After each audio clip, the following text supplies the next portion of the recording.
கிறிஸ்துவுக்குள் பிரியமான அன்பான சபையார் யாவருக்கும் மீட்பராகிய இயேசு கிறிஸ்துவின் விலையேறப்பெற்ற நாமத்தினாலே உங்கள் யாவருக்கும் இந்த மகிழ்ச்சியான வேளையில் வாழ்த்துதல்களை சொல்லிக்கொள்ளுகிறேன்.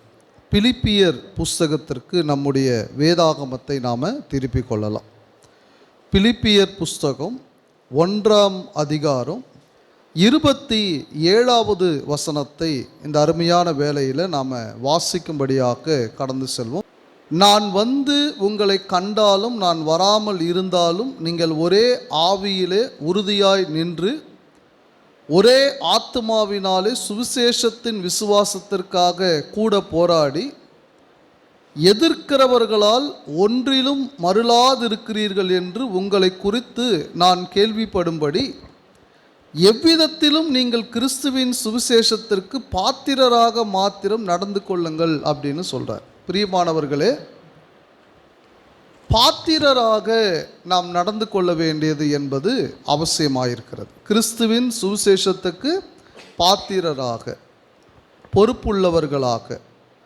இப்போ பிலிப்பியர் புஸ்தகம் 1ஆம் அதிகாரத்தின்படி கிறிஸ்துவின் சுவிசேஷம்,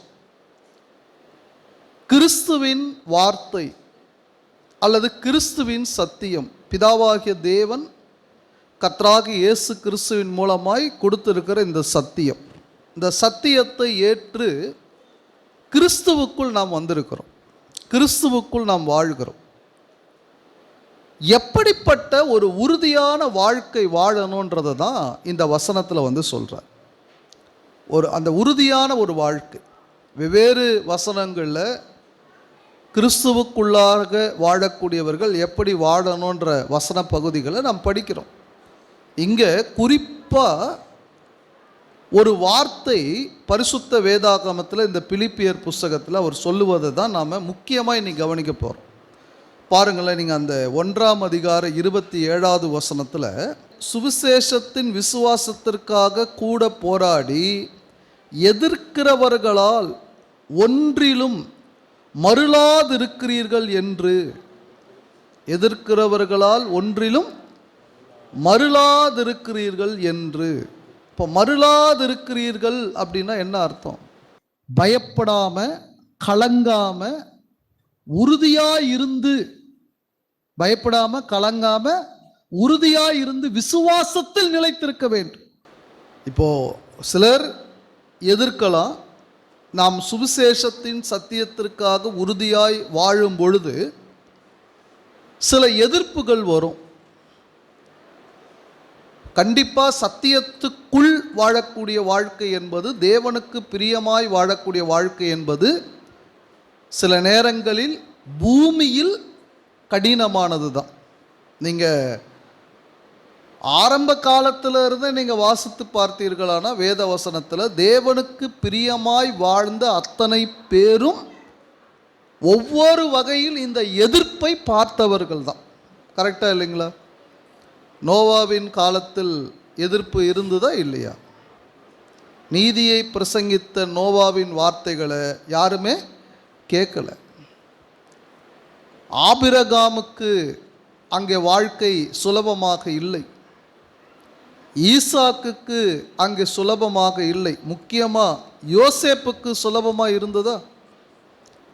துரோகம், ஏமாற்றப்படுதல், அவர் தவறே செய்யாத அவருக்கு பல பாடுகள், கஷ்டங்கள் வருதல், இதெல்லாம் பார்க்குறாங்க. அவங்க கஷ்டங்கள் பார்க்குறாங்க. எவ்வளோ பேர் சொல்லலாம். மோசே, யோபு, எலியா, சாமுவேல், தானியேல், இவை எல்லாவற்றுக்கும் மேலாக தேவகுமாரனாகிய நம்முடைய கர்த்தராகிய இயேசு கிறிஸ்துவானவர். அந்த எதிர்க்கிறவர்கள் அல்லது எதிர்ப்பின் சூழ்நிலைன்னு ஒன்று வருது. அகெயின்ஸ்டாக பேசுவது, அகெயின்ஸ்டாக நடப்பது, அகெயின்ஸ்டாக சில காரியங்களை செய்வது அப்படின்னு வரும் பொழுது அவங்க எப்படி நடந்து கொண்டார்கள்? அதுதான் விசுவாசத்தின் அன்றைக்கி தான் பரீட்சை. அது விசுவாசம் என்ற நிறைய பாடத்தை நாம் கேட்குறோம், விசுவாசம் சம்பந்தமான வசனங்கள் படிக்கிறோம். ஆனால் பரிசுத்த வேதாகமம் சொல்லுது விசுவாசத்தின் பரீட்சைன்னு ஒன்று இருக்குதான். எதுக்கு பரீட்சை இருக்குது? ஆமாம், நீங்கள் நல்லா யோசிச்சு பாருங்கள். இன்றைக்கு இருக்கக்கூடிய பெற்றோர்கள் இந்த எக்ஸாம் அப்படின்னாலே பிள்ளைகளுக்கு அந்த பதட்டம் இருக்குதோ இல்லையோ, அவங்கள படிக்க வைக்கிற பெற்றோர்களுக்கு அந்த பதட்டம் இருக்குது. ஐயோ பிரதர், எக்ஸாம் டைமில் நாங்கள் வர முடியாதுன்னெலாம் சொல்லுவாங்க. பிள்ளைகளுடைய பரீட்சை குறித்து யோசிக்கிற நம் விசுவாசத்தின் பரீட்சை குறித்து யோசிக்கிறோமா? 2 கொரிந்தியர் புஸ்தகம் 13ஆம் அதிகாரத்திற்கு உங்களுடைய வேதாகமத்தை நீங்கள் திருப்பிக் கொள்வீர்களானா, 2 கொரிந்தியர் புஸ்தகம் 13ஆம் அதிகாரத்தில் 5வது வசனத்தை நீங்கள் கவனித்து பார்ப்பீர்களானா, நீங்கள் விசுவாசம் உள்ளவர்களோ என்று உங்களை நீங்களே சோதித்து அறியுங்கள். நீங்கள் விசுவாசம் உள்ளவர்களோ என்று உங்களை நீங்களே சோதித்து அறியுங்கள். எப்படி பிரதர்? நான் விசுவாசம் உள்ளவர் தான். எப்படி? எனக்கு தான் நிறைய வசனம் தெரியுமே. நான் எல்லா வசனங்களையும் கரைத்து குடித்திருக்கிறேன்னு. அப்போ வசனம் சொல்லுது யாக்கோபுல, பிசாசு கூட விசுவாசித்து நடுங்குகிறது. ஒரு உண்மை கிறிஸ்தவன் விசுவாசத்தின் செயல்பாடு இருக்கணும். அந்த விசுவாசம் என்பது சில நேரத்தில் அவர் சில சூழ்நிலைகளை, எதிர்ப்பின் சூழ்நிலைகளை, சில நேரத்தில் மனிதர்களால் எதிர்ப்பு வரலாம், சூழ்நிலைகளால் எதிர்ப்பு வரலாம், பல எதிர்ப்புகள் வரும் நம்ம விசுவாச வாழ்க்கைக்கு. அங்கே நிற்கணும். நம்முடைய விசுவாச வாழ்க்கை அங்கே தான் நம்ம நிற்கணும். உறுதி அங்கே தான் இருக்கணும். அப்போ இங்கே என்ன சொல்கிறார் பாருங்க, நீங்கள் விசுவாசம் உள்ளவர்களோ என்று உங்களை நீங்களே எப்படி? இப்போ எனக்கு கடந்த வாரத்தில் இல்லை அதுக்கு முந்தைய வாரத்தில் போன மாதத்தில் நான் என்னுடைய விசுவாசத்துக்கு ஒரு சோதனை வந்தது. நீ இப்படி செய்யின்னு சொன்னாங்க, அல்லது நீ இதை பேசணும்னு சொன்னாங்க, அல்லது நீ இப்படி ஒரு பொய்யான தகவலை சொல்லுன்னு சொன்னாங்க, சண்டை போடுன்னு சொன்னாங்க. சண்டை போடக்கூடிய ஒரு சூழ்நிலை எனக்கு வந்தது. ஆனால் வசனம் சொல்லுது, கெட்ட வார்த்தை ஒன்று உங்கள் வாயிலிருந்து புறப்பட வேண்டாம். கோல் சொல்லுகிறவன் பிராண சிநேகிதனையும் பிரித்து விடுவான். கோல் சொல்லக்கூடாது, கபடம் இருக்கக்கூடாது, இதெல்லாம் சட்டம். ஆனால் பாருங்க, இதெல்லாம் ஒருத்தர் செய்கிறாருன்னு வச்சுக்கோங்களேன், இவர் விசுவாசம் உள்ளவரா? இவர் விசுவாசத்தில் உறுதியாக இருக்கிறவரா? ஏன்னா பல பேர் விசுவாசமாக இருக்கிறார்கள், சோதித்து பார்த்தா 0 ஆயிடுது. சில பேர் டெஸ்ட் பண்ணி பார்க்குற வரைக்கும் தான் அது விசுவாசம். உதாரணமாக சொல்கிறேன்னா, கவரிங் நகை கோல்டு நகை மாதிரி ரெண்டுமே பார்க்குறதுக்கு ஒரு எல்லோ கலரில் ஒரு மினுக்குள்ளதாக அல்லது போட்டுக்கக்கூடிய ஒரு சூழ்நிலையில் இருக்கும். சேம் மாதிரியே இருக்கும். நீங்கள் அதில் பார்த்தீங்களான்னா 10 ரூபா இல்லை ஒரு 100 ரூபாய்க்கு அந்த கம்மல் ஒன்று கிடைக்குதுன்னு வச்சுக்கோங்க, ஒரு செயின் ஒன்று கிடைக்குதுன்னு வச்சுக்கோங்க. ஆனால் கோல்டுக்கும் கவரிங்க்கும் உள்ள வித்தியாசம் நமக்கு தெரியுமா தெரியாதா? சில பேர் விசுவாசமாக இருக்கிறாங்க, அதாவது அந்த எல்லோ கலர் இருக்குது, சோதித்து பார்த்தா தான் தெரியுது ஏங்க இது கவரிங்க இது. ஏன்னா சோதனையில் அவர்கள் அந்த உறுதியை காட்டவில்லை, விசுவாச வாழ்க்கை வாழலை. அப்போ நல்லா புரிஞ்சுக்கணும், நான் கோல்டா கவரிங்கான்னு நான் சொல்கிறது முக்கியம் இல்லை. நான் ஒரு பயங்கர விசுவாசம் உள்ள ஒரு பர்சன். என்னுடைய விசுவாசம் என்ன தெரியுமா? நான் எவ்வளோ தேவனிடத்தில் நம்பிக்கை உள்ளவனாக இருக்கிறேன் தெரியுமான்னு நம்ப சொல்கிறது இல்லை, அந்த விசுவாசத்தில் ஒருத்தர் எப்படி வாழறாருன்றதை பார்த்து தேவன் சொல்லணும், சத்தியம் சொல்லணும். மக்களும் பார்க்குறாங்க, இதுதான் ரொம்ப முக்கியம். மக்கள் பார்க்குறாங்க, இவர் இந்த சோதனையை எப்படி இவர் எதிர்கொள்ளுகிறார். அப்போ எல்லாரும் போல, உலகத்தாரை போல சூழ்நிலைக்கு ஏற்ப அந்த சோதனையை அவர் அட்ஜஸ்ட் பண்ணிட்டு போயிட்டாருன்னு வச்சுக்கோங்களேன், கவரிங் ஆகிட்டார். இப்போ அவர் எல்லாரும் சும்மா உதட்ட அளவில் சொல்லலாம், பிரதர் உங்கள் விசுவாசம் கோல்டு மாதிரின்னு. ஆனால் அவங்களுக்கு கண்டிப்பாக தெரியும் இது ஒரு கவரிங்கு. ஏன்னா இவர் சோதனையின் பொழுது என்ன பண்ணிட்டார், அவர் பின்வாங்கி போயிட்டார். பிரியமானவர்களே, நம்முடைய விசுவாச வாழ்க்கை எப்படி இருக்கணும்னு நீங்கள் பாருங்கள். நீங்கள் அந்த 5வது வசனம் பாருங்கள். நீங்கள் விசுவாசம் உள்ளவர்களோ என்று உங்களை நீங்களே சோதித்து அறியுங்கள். உங்களை நீங்களே பரீட்சித்து பாருங்கள். உங்களை நீங்களே பரீட்சித்து எக்ஸாம் பண்ணுங்க. உங்களை நீங்களே பரீட்சித்து பாருங்கள்ன்றார். பரீட்சித்து பாருங்கள், இயேசு கிறிஸ்து உங்களுக்குள் இருக்கிறார் என்று உங்களை நீங்களே அறியீர்களா? யார் நமக்குள் இருக்கணுமா? கர்த்தராகிய இயேசு கிறிஸ்து நமக்குள் இருக்கணும். அதாவது அவருடைய சாயல், அவருடைய குணம், அவருடைய வார்த்தை, அவருடைய வாழ்க்கை நமக்குள் இருக்கிறதா? இயேசு கிறிஸ்து உங்களுக்குள் இருக்கிறாரா? தொடர்ந்து பாருங்க. நீங்கள் பரீட்சைக்கு நில்லாதவர்களாய் இருந்தால் அறிவீர்கள். எதுக்கே நிக்கிறது இல்லை? சின்ன குழந்தைங்களை விட மோசமா இருக்கிறாங்க சில விசுவாசம் உள்ளவர்கள்னு சொல்லக்கூடியவர்கள். பரீட்சைனாலே ஓடி போயிடுவாங்க சில பசங்க. எக்ஸாம் ஃபீவர்னே ஒன்று சொல்லுவாங்க சில பேர். எக்ஸாம்னா அவருக்கு என்ன வந்துடும்? ஜுரம் வந்துடும் பாருங்க. சில பேர் வாழ்க்கையில் இந்த சோதனைன்னு வரும்பொழுது நிற்கிறதே இல்லை, சோதனையை எதிர்கொள்வது இல்லை. சத்தியத்தின்படி வாழும்படி, அவர்கள் விசுவாசத்தோடு வாழும்படி, அந்த சோதனையின் காலகட்டத்தில் நான் சத்தியத்துக்குள்ளதான் வாழ்வேன்ற வைராக்கியத்தை பேசுவது இல்லை. இப்போ இதை தான் பிலிப்பியரில் சொல்கிறாரு, நீங்கள் ஒன்றிலும் மருளாதிருக்கிறீர்கள் என்று. அப்போது சில நேரத்தில் வாழ்க்கையில் நமக்கு சோதனைகள் வரும்பொழுது, பிரச்சனைகள் வரும்பொழுது, ஒரு முடிவு எடுக்கும் பொழுது எந்த அளவுக்கு நாம் விசுவாசம் உள்ளவர்களாக இருக்கிறோன்றத அங்கே தான் தெரியும். மருளுகிறோமா, மருளாமல் உறுதியாக இருக்கிறோமா?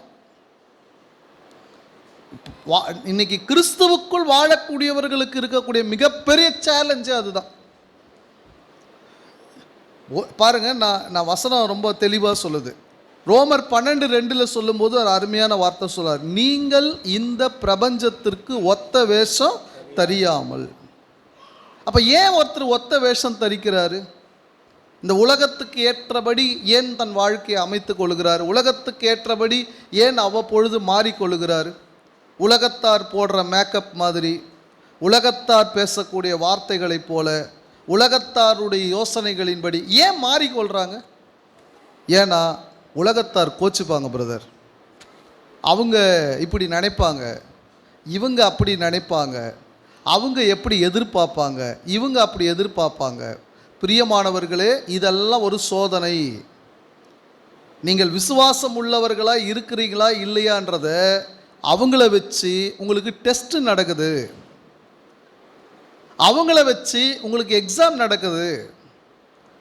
நீங்கள் உறுதியாக இருக்கிறீர்களா அல்லது விழுந்து போகிறீர்களான்ற டெஸ்ட் நடக்குது.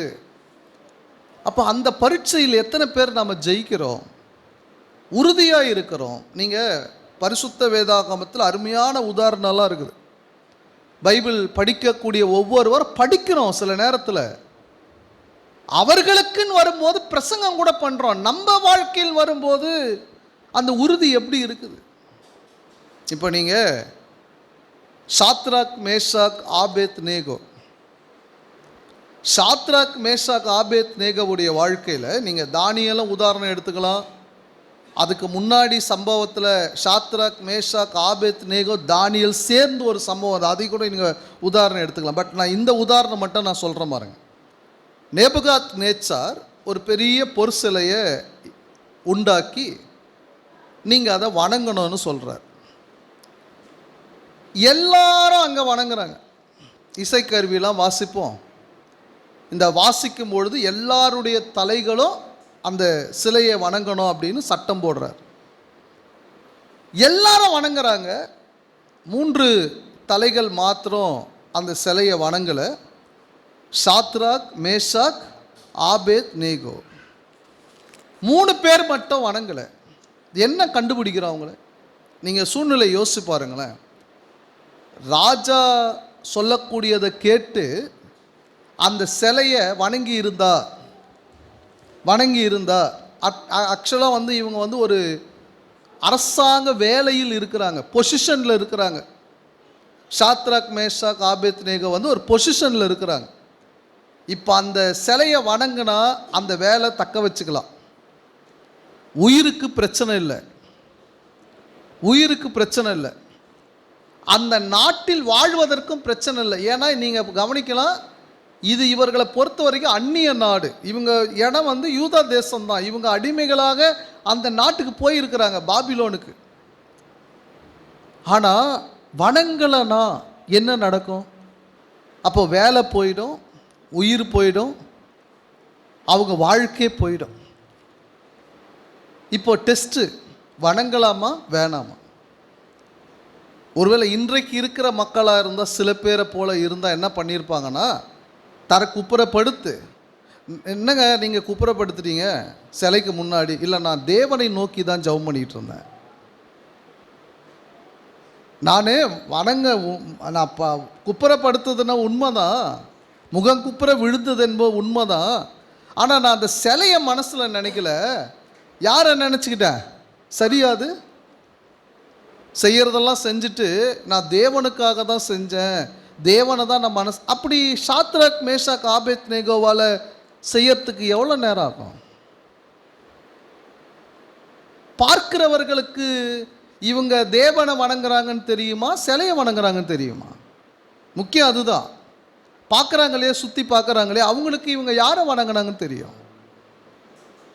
பிரியமானவர்களே, சில நேரங்களில் நம்முடைய விசுவாச வாழ்க்கை சோதனையாக இருந்தாலும் அங்கே நீங்கள் நிற்கணும் உறுதியாக.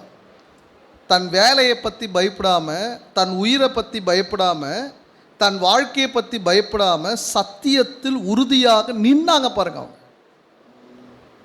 மறுபடியும் கூப்பிட்டு ராஜா சொல்கிறார், உக்கிர கோபத்தோடு சொல்கிறார், வணங்குறீங்களா இல்லையா? 3 பேரும் அவங்க பதில் சொல்கிறாங்க, நாங்கள் ஆராதிக்கிற எங்கள் தேவன் எங்களை தப்புவிக்க வல்லவராக இருக்கிறார். அப்படியே தப்புவிக்கலனாலும் நீர் நிறுத்தின பொற்சிலையை நாங்கள் வணங்குவதில்லை. இதுதான் மருளாது இருக்கிறது. சரி, ராஜாவே கூப்பிட்டு சொல்லிட்டார், இவரும் ரெக்வெஸ்ட் கொடுத்துட்டாரு. சரி, என்ன பண்ணுறது பிரதர்? ஒருவேளை இன்னைக்கு ஷாத்ராக் மேஷாக் ஆபேத்நேகோ போல சூழ்நிலை நமக்கு வந்திருந்தா, மேபி ஊழியக்காரங்களுக்கு கூட ஃபோன் பண்ணி கேட்கலாம், இல்லை நேரில் கேட்கலாம். பிரதர், இப்போ என்ன சொல்கிறீங்க, நான் வணங்கலாமா வேணாமா? சும்மா போய் நின்றுட்டு வந்துட்டான் நான் வேணாம். பிரியமானவர்களே, ஆன்சர் நமக்கு தெரியும், பைபிள் நமக்கு தெரியும். இப்போ நான் சொல்கிறதுனால பிரதர் சொல்லிட்டாருன்னு நீங்கள் செஞ்சீங்கன்னு வச்சுக்கோங்களேன், ஒருவேளை நான் பரவாயில்லங்க, ஒன்றும் தப்பு இல்லை, நீங்கள் வணங்கிக்கிங்க, நானே சொல்கிறேன்னு வச்சுக்கோங்களேன், நியாய தீர்ப்பு நாளில் நானும் குற்றவாளி, என் பேச்சை கேட்குற நீங்களும் குற்றவாளி ஆகிடுவீங்க. சத்தியத்தில் படி வாழ்வது தான் முக்கியம், மருளாது இருக்கிறது முக்கியம். ஒருத்தர் சத்தியத்தை வந்து தவறாக வழி நடத்தினார்னா அந்த தவறாக வழி நடத்துகிறவர் அப்படியே கேட்கணும்னு அவசியம் இல்லை, அவர் சொல்கிறது கரெக்டாக இல்லையான்னு யோசிக்கணும். அதே பொறுத்தில் நம்முடைய வாழ்க்கை எப்படி இருக்குதுன்றதை யோசிக்கணும். அப்போ உறுதியாய் நிற்பது, மருளாது இருப்பது ரொம்ப முக்கியம். அதே தானியேல் சொல்றார், 30 நாள் தரியு ராஜாவை தவிர யாரையும் வணங்கக்கூடாது. எல்லாரும் அனௌன்ஸ்மெண்ட் கொடுக்குறாங்க. 30 நாள் தானியேல் 6ஆம் அதிகாரத்தில் அதை நாம் படிக்கிறோம். ஷாத்ராக் மேஷாக் ஆபேத்நேகோவை பற்றி தானியேல் 3ஆம் அதிகாரத்தில் படிக்கிறோம். அப்போ தானியேலை குறித்து சொல்லும் பொழுது தானியேல் 6ஆம் அதிகாரத்தில் அந்த நிகழ்ச்சி எல்லாருக்கும் சொல்லப்படுகிறது. 30 நாளைக்கு ஏறக்குறைய 1 மாதம் ராஜாவை தவிர யாருக்கிட்டையும் ஜெபம் பண்ணக்கூடாது. தானியேலுக்கு தெரியுது, அவருடைய விசுவாசம் பாருங்க, மருளாது இருக்கிறது பாருங்க, நல்லா புரிஞ்சுக்கங்க. கதவெல்லாம் சாத்திட்டு அப்படியே உட்கார்ந்துட்டு தூங்குற மாதிரி யாருக்கும் தெரியாமல் ஜெபம் பண்ணாரா? அப்படி பண்ணியிருந்தா அவர் மருளினார்னு அர்த்தம். என்ன பிரதர், ஜபம் தானே? அப்புறம் எப்படியோ ஒரு நடிக்கிறாரு, என்ன புரிஞ்சுக்கிறோம்? அப்போ அவங்க பார்க்கும்போது, அரசாங்கம் பார்க்கும்போது நான் ஜெபம் பண்ணலைன்ற மாதிரியும், தேவனுக்கு முன்னாடி நான் தேவனுக்கு பிரியமா இருக்கிறேன். அது நடிப்பு. அது இதை இன்னைக்கு நிறைய பேர் புரிஞ்சுக்க மாட்டாங்க. நான் அவங்களுக்கு ஏற்ற அங்கே போனால் நான் அதுக்கேற்ற மாதிரி மாறிப்பேன், இங்கே வந்தால் இதுக்கேற்ற மாதிரி அது ஆக்டிங். அது இந்த ஆக்டிங் பண்ணுறவங்களை பார்த்து தான் ஆண்டவராக இயேசு கிறிஸ்துவானவர் சொன்னார், மாயக்காரரே. மாயக்காரன்னா நடிக்கிறவர்கள். தானியேல் நடிக்கல. இவங்களுக்கு முன்னாடி ஒரு வேஷமோ அவங்களுக்கு முன்னாடி ஒரு வேஷமோ வேஷம் போடலை. பலகனி திறந்திருக்க எருசலேமை நோக்கி தான் செய்து வந்தபடியே தினம் எத்தனை வேலை. இப்போ கேஸ் தட்டுப்பாடு வந்த உடனே நிறைய மாற்றங்கள் நிகழ்கிறது. இண்டக்ஷன் சவை இல்லையா கடையில், மொத்தமாக போய் மக்கள் 2-3 நேரம் வாங்கின்னு வராங்க. சில பேர் எல்லா வேலைலாம் ஏற்றிட்டாங்க. அந்த மாதிரி இந்த ரூல் போட்ட உடனே சரி 3 வேளை ஜெபம் பண்ணோம், ஒரு வேளை குறைச்சிடலாம். அப்படி பண்ணாரா தானியேல்? ஒரு வேளை வேணா குறைச்சிடலாம் அப்படி பண்ணாரா? தான் செய்து வந்தபடியே எத்தனை வேலை. அர்த்தம் என்ன? மருளவில்லை. யாருக்காகவும் தன் விசுவாச வாழ்க்கை ஒளிச்சு வாழலை. நிறைய பேர் அதுக்கு ஒரு தப்பான எக்ஸாம்பிள் செட் பண்ணுறாங்க. நிக்கதேமு அவர் ஒரு ரகசிய சீஷன், ராத்திரியில் வந்தார். அந்த மாதிரி நாம கூட ரகசியமாக வாழலாம். பிரியமானவர்களே, நிக்கதேமு சபைக்குள் வாழ்ந்த வாழ்க்கை நமக்கு தெரியாது. கிறிஸ்துவானவர் சிலுவையில் மரித்து அடக்கம் பண்ணப்பட்டு உயிர் தெழுந்து 50ஆம் நாளில் தான் சபை முதலாக எருசலேமில் ஸ்தாபிக்கப்படுகிறது. அப்போஸ்தலர் 2ஆம் அதிகாரத்தில். அப்போஸ்தலர் 2ஆம் அதிகாரத்துக்கு முன்னாடி வரைக்கும் சர்ச்சின்னு ஒன்று கிடையாது, சபைன்னு ஒன்று கிடையாது. யோவான் ஸ்நானன் ஞானஸ்நானம் கொடுத்து எந்த சபையிலும் சேர்க்கல. ஏன்னா அப்போ சபையே கிடையாது. இயேசு கிறிஸ்துவின் இரத்தத்தினால் ஆகிய பாவ மன்னிப்பே கிடையாது.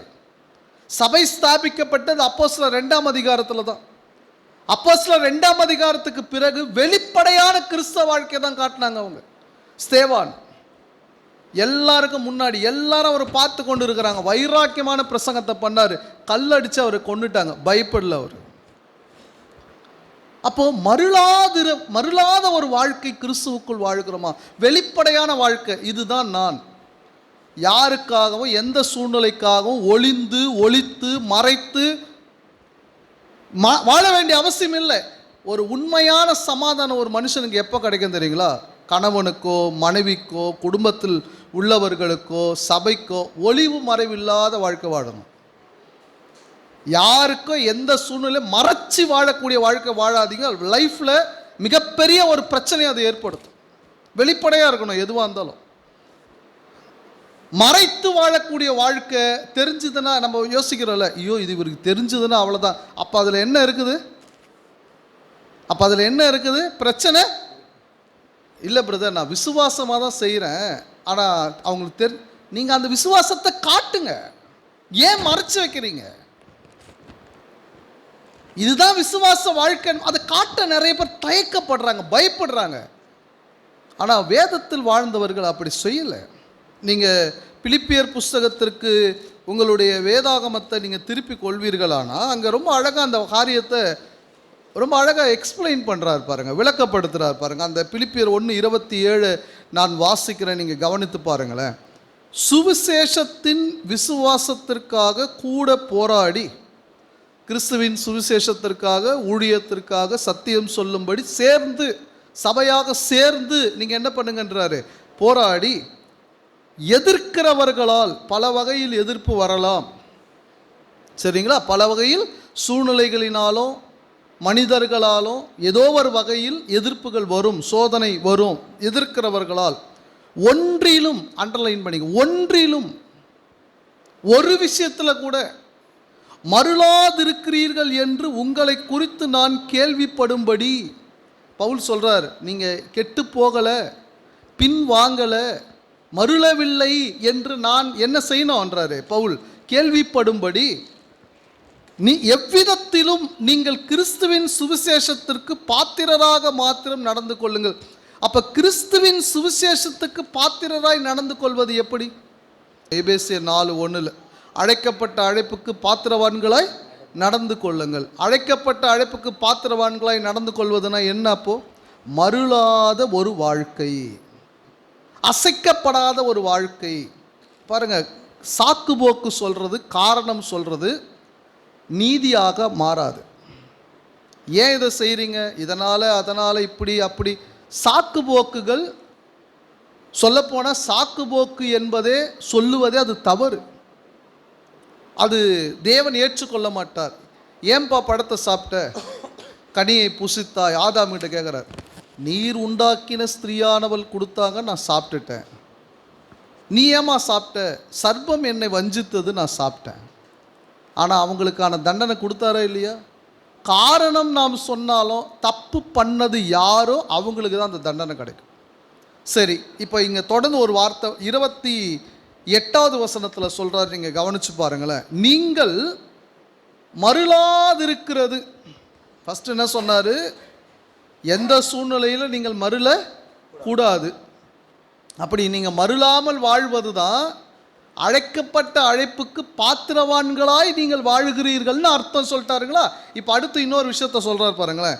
நீங்கள் மருளாதிருக்கிறது அவர்கள் கெட்டு போவதற்கும். யார் எனக்கு அகெயின்ஸ்டாக பேசுகிறாங்கள, அகெயின்ஸ்டாக நடக்கிறாங்கள, என்னை குற்றவாளின்னு தீர்க்கிறாங்கள, அல்லது நான் சத்தியத்தை விட்டு பின் வாங்கணும்னு நினைக்கிறாங்கள, அவங்க நான் உறுதியாக இருக்கும்போது அவங்க பார்த்து பார்த்து இப்போ இவர் என்ன சத்தியத்தை விட மாட்டுறாரு, விசுவாச வாழ்க்கையை விட மாட்டுறாரு, உண்மையாக இருக்கிறாரு. ஏன்னா இது சில நேரத்தில் பாருங்கள், குடும்பத்தில் கூட இது எதிரொலிக்கும். சில பேருக்கு சில தவறான எண்ணங்கள் உண்டு. 2 பேர் சந்தோஷமாக பேசிட்டாங்கன்னா பிடிக்காது, இவங்களை எப்படிரா பிரித்து விடுறது. சில பேர் இருப்பாங்க ரொம்ப சிம்பிளாக, நீங்கள் அது கணவன் மனைவி, மாமியார் மருமகள், அப்பா பையன், யாராக இருந்தாலும் சும்மா உங்களை பற்றி இப்படி சொல்லிட்டாங்கன்னு நம்ம டென்ஷன் ஆகிடும். முதல்ல அது சொல்லுவாரா, சொல்லியிருப்பாரா, சொல்லியிருக்க மாட்டாரா, அதை யோசிக்க மாட்டோம். சொல்லிட்டாங்களா அப்படின்னு டென்ஷன் ஆகிடும், கேட்கவும் மாட்டோம். ஏன்னா அவங்க உஷாராக அப்படி சொல்கிறவங்க சொல்லினா சொல்லுவாங்க. அப்படி சொல்லக்கூடியவர்கள் சொல்லக்கூடிய ஒரு முக்கியமான வார்த்தை என்ன சொல்லுங்க பார்க்கலாம், நான் தான் சொன்னேன்னு சொல்கிறாதீங்க யாருக்கிட்டையும். இவங்க தான் ஆபத்தானவங்க, இவங்க தான் ஆபத்தானவங்க. இந்த நான் தான் சொன்னேன்னு சொல்லாதீங்க அப்படின்றவங்க தான் ரொம்ப ஆபத்தானவங்க. நம்பவே கூடாது அவங்கள. நீங்கள் தான் சொன்னேன்னு சொன்னால் ஓப்பனாக சொல்லுங்கள், நான் கேட்குறேன் இவர் சொன்னாருன்னு ஏன்னா அது தெரிஞ்சால் இவங்களுடைய பிரச்சனை வெளியே வந்துடல. இவங்க பொய் சொன்னாங்கன்னு வெளியே வந்துடல, சொல்ல மாட்டாங்க. இப்போது என்ன நடக்கும், என்னை பற்றி இப்படி சொல்லிட்டாங்களா, உன்னை பற்றி பேசி பேசி அதை குறித்து சண்டை போட்டு உண்மையாகவே சில வார்த்தைகளை உண்மையாகவே பேசிப்பாங்க பாருங்கள். இப்போ அதுதான் பெரிய பிரச்சனையாகிடும். இப்போது ஜாக்கிரதையாக இருக்கணும்.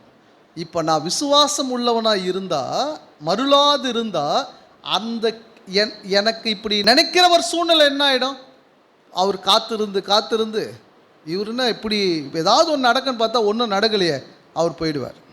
ஆவிக்குரிய சத்தியத்தில் கூட, சத்தியத்தை குறித்த வாழ்க்கையில் நம்மை கெடுக்கணும்னு நினைக்கிறவங்க நான் மருளாது இருந்தால் கொஞ்ச நேரம் வெயிட் பண்ணி பார்த்துட்டு என்ன பண்ணுறாங்க, அவங்க போயிடுவாங்க. இவங்க ஒன்றும் பண்ண முடியாதுங்க. சத்தியத்தில் என்ன சொன்னாலும் இவங்க சத்தியத்தை விட்டு வரமாட்டாங்க, உறுதியை விட்டு வரமாட்டாங்க அப்படின்னு அவங்க போயிடுவாங்க.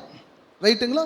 அப்போ மருளாது இருக்கிறது அவங்க கெட்டு போகிறதுக்கும். அடுத்த இன்னொரு வார்த்தை என்ன சொல்கிறாரு, நீங்கள் ரட்சிக்கப்படுவதற்கும் அத்தாட்சியாக இருக்கிறது. அப்போ மருளாது இருக்கிறவர்கள் தான் என்ன செய்வாங்க, இப்போது விசுவாசம் உள்ளவனாகி ஞானஸ்நானம் பெற்றவன் ரட்சிக்கப்படுவான். Right, correct.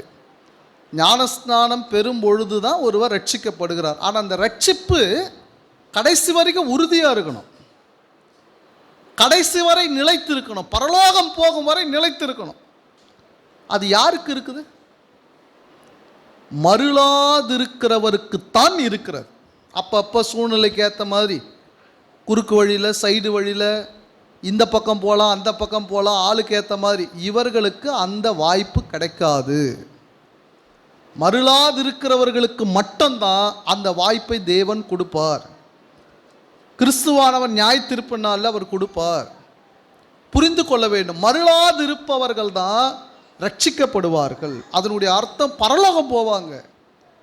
அவர்கள் கிறிஸ்துவுக்குள் ரட்சிக்கப்பட்டு இருந்தாலும் மருளி போயிட்டாங்கன்னா, சூழ்நிலைக்கேற்ப மாறி போயிட்டாங்கன்னா பிரயோஜனம் இல்லை. மருளாது இருக்கிறவர்களுக்கு தான் அந்த ரட்சிப்பை நிறைவேற அவர்கள் பெற்றுக்கொள்வார்கள். ரைட்டுங்களா? சரி, ஆனாலும் ஒரு வார்த்தை சொல்லி முடிக்கிறார் இந்த விஷயத்தை பாருங்க. இதுவும் தேவனுடைய செயலே. தேவ கிருபையினால் இதை நாம் செய்ய முடியும். தேவனுடைய செயல் எது? மருளி போவதா மருளாதிருப்பதா? மருளி போவதா மருளாதிருப்பதா? எது தேவனுடைய செயல்? மருளாதிருப்பது தான் தேவனுடைய செயல். பிரியமானவர்களே, கிறிஸ்துவுக்குள் வாழக்கூடியதான நாம் எப்பொழுதுமே மருளாமல் உறுதியா வைராக்கியமா இதுதான் சத்தியம், இப்படி தான் வாழணும். 1 பேதுரு புஸ்தகம் 5ஆம் அதிகாரம் 9வது வசனத்தை நீங்கள் வாசிங்க. நாம் இந்த பாடத்தை நிறைவு செய்யும்படி கடந்து செல்வோம். 1 பேதுரு புஸ்தகம் 5ஆம் அதிகாரம் 9வது வசனத்தை நீங்கள் வாசித்து பார்ப்பீர்களானா, விசுவாசத்தில் உறுதியாய் இருந்து, விசுவாசத்தில் உறுதியாய் இருங்கள். இந்த உறுதி எந்த சூழ்நிலையிலும் சத்தியத்தை விட்டு விலகாமல், நடிக்காமல், மீறாமல், சத்தியத்தை அங்கங்க தாண்டி தாண்டி தாண்டி போகாமல், சரிங்களா, பூமிக்குரிய சிந்தையில் நடக்காமல் விசுவாசத்தில் உறுதியாய் இருந்து அவனுக்கு எதிர்த்து நில்லுங்கள். பிசாசுக்கு எதிர்த்து நில்லுங்கள். ஏன்னா இதெல்லாம் செய்கிறவன் பிசாசு. எப்படியாவது நம்மளை கெடுக்கணும், நாம் மருளி போகணும்னு நினைக்கிற முதல் நபர் பிசாசு. ஆதியிலிருந்து அவன் வேலை அதுதான். இவங்க கெட்டு போகணும், தேவனுக்கு பிரியமாக நடக்கக்கூடாது, சத்தியத்தை விட்டு விலகி போகணும், இதை நினைக்கிறது பிசாசு. ஆனால் எல்லாத்துக்கும் நம்ம அவனே காரணம் சொல்லிட்டு நான் ரொம்ப கரெக்டாக தான் இருந்தேன், அவன் தான் கெடுத்துட்டான்னு சொல்லக்கூடாது. நம்ம இடம் கொடுக்காம அவன் உள்ளே வர முடியாது. நம்ம இடம் கொடுக்காம அவன் உள்ளே வர முடியாது. அதை நீங்கள் புரிஞ்சுக்கணும். ஆகவே விசுவாசத்தில் உறுதியாக இருந்து அவனுக்கு எதிர்த்து நில்லுங்கள். உலகத்தில் உள்ள உங்கள் சகோதரிடத்திலே அப்படிப்பட்ட பாடுகள் நிறைவேறி வருகிறதென்று அறிந்திருக்கிறீர்களே. அவங்களும் அது போல பாடுகள் தான் படுகிறவர்கள் தான்.